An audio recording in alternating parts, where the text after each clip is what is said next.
Well, joining us now via Zoom is retired IDF Colonel Miri Eisin, a fellow at the International Institute for Counterterrorism. Always great to see you, Miri. Hi, Steve. Let me start with Iran briefly. We're going to head into a third round. Apparently, this is going to be experts holding talks about the actual details of the agreement. Looks like it's heading toward political solution rather than military. Is that how it's looking at the moment? At the moment, it's looking like they're talking, and Steve, that's already in itself something, not that's surprising, but it's different from what we had before. But you just mentioned the details, and I think all of us understand the devil is in the details. Who gets to come and say what exactly is their nuclear capability? Where are all the different sites? How is it going to be taken apart? Who supervises? Who takes it apart? The only example we have similar sort of to this is when Libya agreed to take apart what there was their budding nuclear capabilities. So it's really that devil in the details. That's just the beginning of negotiations. And the Iranians have built over these last, not just the last years since President Trump left the agreement in 2018, but even before that, when we were in the agreement, it wasn't clear what was supervised and what was not. So there's a lot of work to do when it comes to the details. Miri, I have a hard time reporting certain kind of stories. There was one like that today. Finance Minister Smotrich commented that returning the hostages is not the most important thing.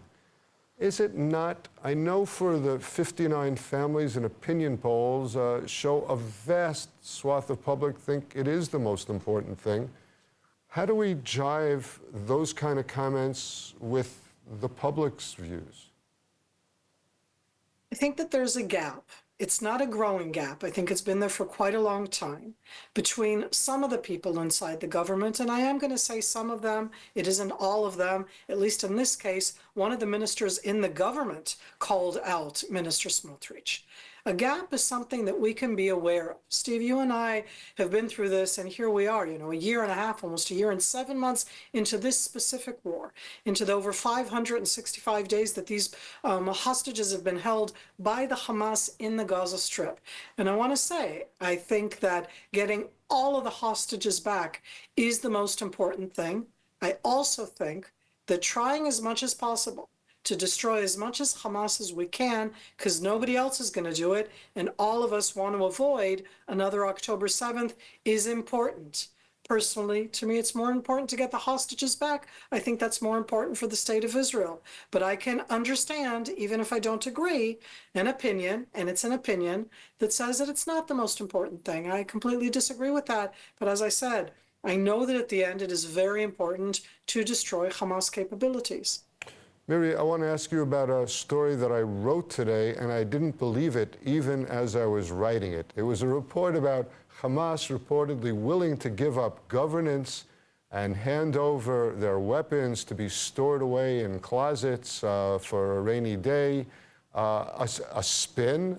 Or is Hamas really contemplating a change that potentially, at least, could bring an end of the war and, in effect, Hamas surrender?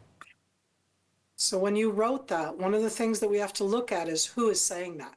Is it actually the Hamas portion that hold the weapons? Who can at the end impose on the Hamas military branch, on the Azadin al-Qassam battalions and brigades, the ones who are the ones who trained, who fought, who did October 7th, who continue to do that? They're not the ones who are willing to give up their weapons. There are lots of other Hamas leaders, because it isn't just one way of looking at Hamas. There are leaders who are in the religious sphere. There are leaders who live outside, the ones who are in either Qatar or in Turkey. And they're willing to make statements that even Hamas leaders inside the Gaza Strip who are not part of the military branch are willing to make. So yes, I absolutely believe that you can write about Hamas leaders who say such a thing. I don't think anybody can implement that. So it's not necessarily a spin, but it absolutely is something that cannot be implemented, similar in its own way, Steve, to exact same thing that's happening right now in Lebanon, in the different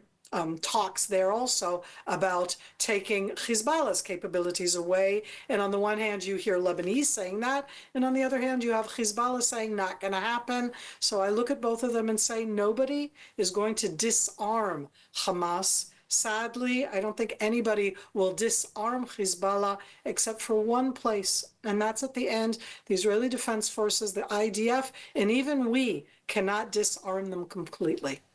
So we're still in the days of war and not yet in the days of peace. Miri Eisin, thank you so much for being with us.